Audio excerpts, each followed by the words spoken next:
Hello students, welcome back to our channel AD Study Group, and today I am going to discuss the next sum of exercise 1.3. Now let's see question number 5. What can the maximum number of digits be in the repeating block of digits in the decimal expansion of 1 by 17? Perform the division to check your answer. 1 by 17 को division के तौर पर हमने division जैसे हमें divide करना है, ऊपर वाली डिजिट को बीच में रख के और नीचे वाली को बाहर रख के, जैसे कि हम करते आए हैं, और देखना है कि उसके क्वोशंट में कितनी बार नंबर आएंगे, वो ब्लॉक जो नंबर आएंगे उसके क्वोशंट में वो कितनी बार आएंगे। So the solution of question number 5 है, ऊपर वाली चीज़ को अंदर रखो, नीचे वाली को बाहर, 0 लिखेंगे साथ में क्योंकि ये छोटा था, फिर भी ये छोटा ही आया, फिर 0 एक और लिखो, 100 आ गया। अब किस पर जाएगा? 5 पर। 17 का टेबल आना चाहिए बस। क्या आ जाएगा? 1 5 आ जाएगा। अब 0 आ गया, ठीक है ना, 0 आ गया। तो नेक्स्ट हम किस पर लेकर जाएंगे? 17 8 का। अब किस पर 17 8 का होता है? 136 4, यहाँ पर आ गया 1, फिर लगा दो साथ में 0, फिर जाएगा 8 पर, फिर आ जाएगा 10 में से 6 निकाले 4, और यहाँ तो कुछ बच्चा नहीं, साथ में 0 लगा दो, फिर जाएगा 15। अब देखो 17 1 का 17, 17 2 का, हाँ 17 2 का आएगा 34, फिर 10 में से 4 निकाले 6, साथ में आ गया 0। अब जाएगा 17 आई थिंक 3 पर, हाँ 3 पर जाएगा, 17 3 का आएगा 51, 9 आ गया, साथ में 0। अब जाएगा 17 5 का, 5 का होता है 85, 5 आ गया, 0 आ गया। अब 17 2 का 34, 6 आ गया, यहाँ पर 1 आ गया, साथ में आ गया 0। अब देखो, अब किस पर जाएगा ये? 17 9 का 153, तो आ जाएगा 7, और साथ में लिख दो 0। अब 17 4 का कितना होता है भाई? 17 4 पर जाएगा जी,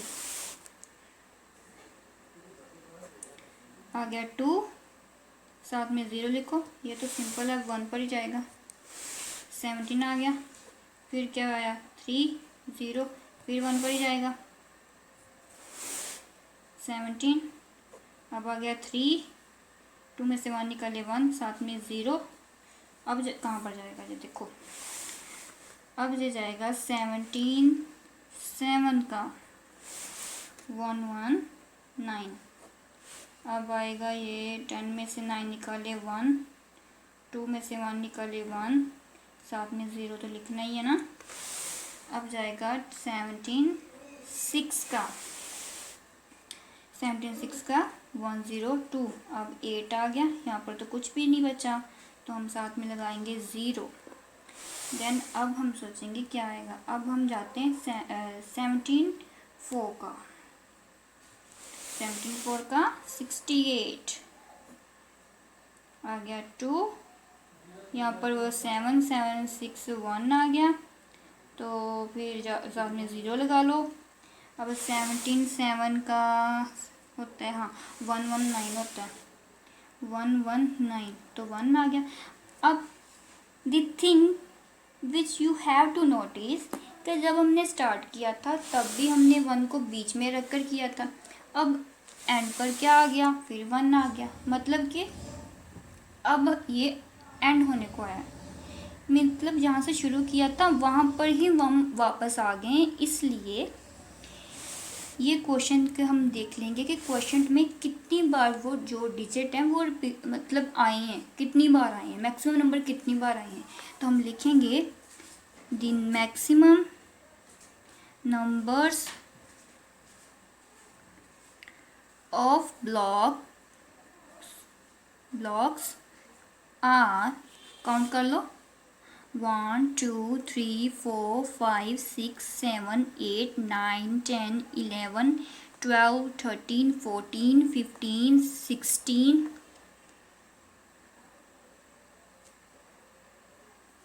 अब देखो कई बच्चे होंगे कि जैसे मैंने यहाँ से स्टार्ट किया है ना 1 2, तो यहाँ तक बनते 17। हमने कभी भी डेसिमल के इधर वाली साइड से काउंट नहीं करना है, हमने हर बार डेसिमल के आगे से स्टार्ट करना है।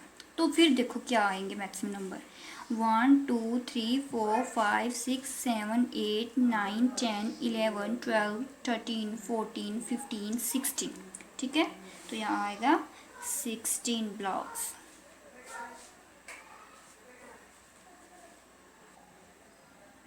Now the next sum is question number 6.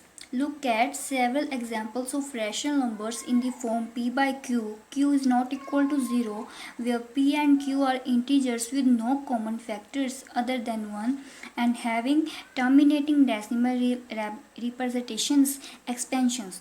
Can you guess what property q must satisfy?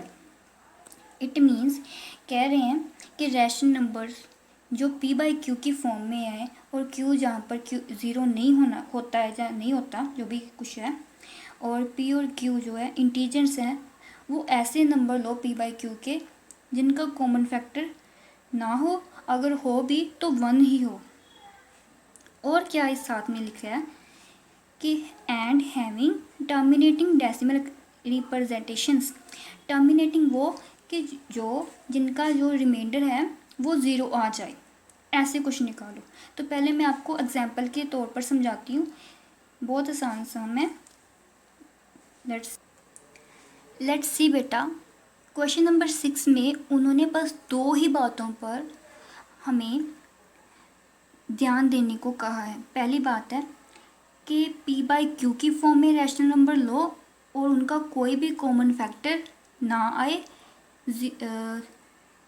यहाँ पर 1 आना था, 1 के अलावा।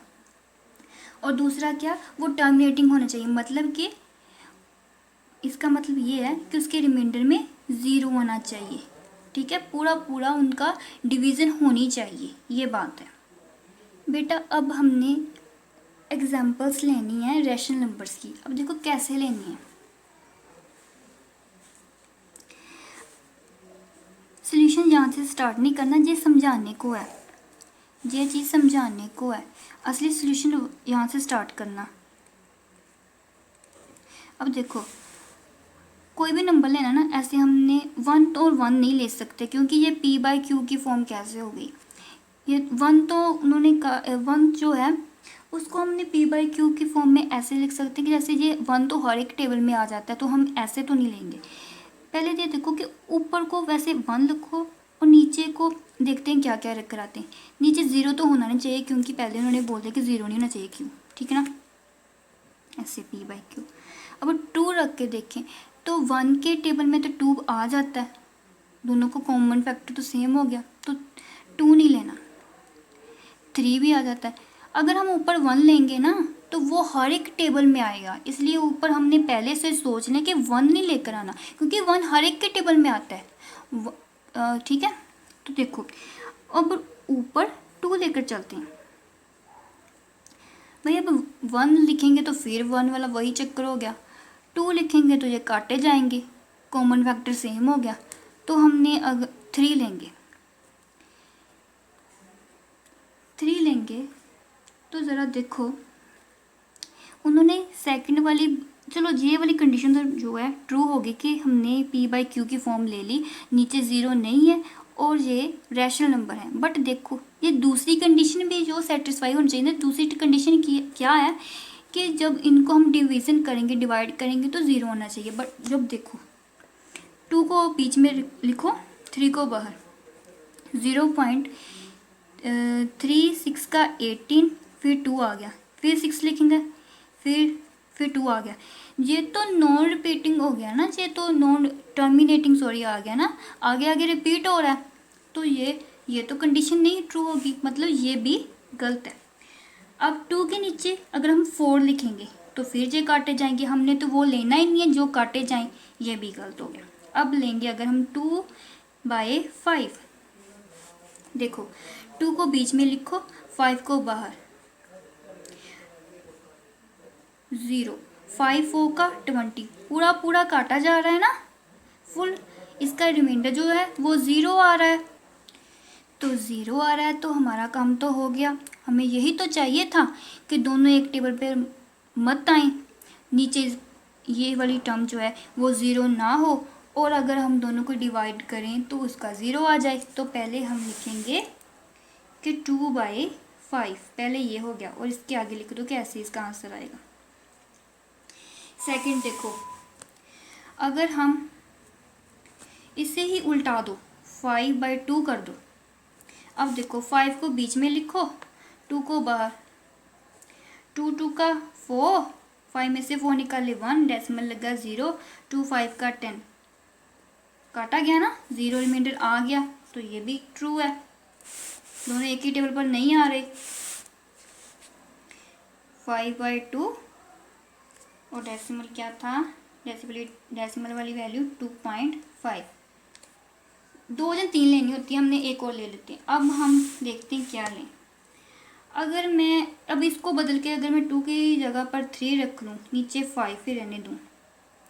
अब देखो चेक करके, 3 बीच में लिखो, 5 बाहर, 0.56 का 30, काटा गया फुल फुल, तो आ जाएगा 3/5 is equal to 0.6। Let's see students, उन्होंने क्या बोला था, ये सभी डिवीजन करके बताओ।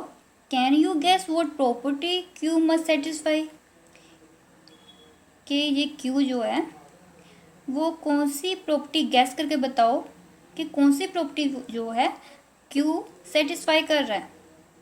क्या बता सकते हो आप, ये बताना है। तो स्टूडेंट्स हम ये लिखेंगे, the prime factorisation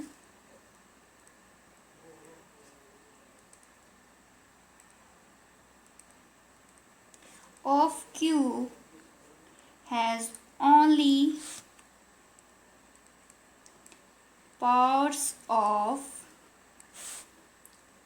2 or powers of 5 or both.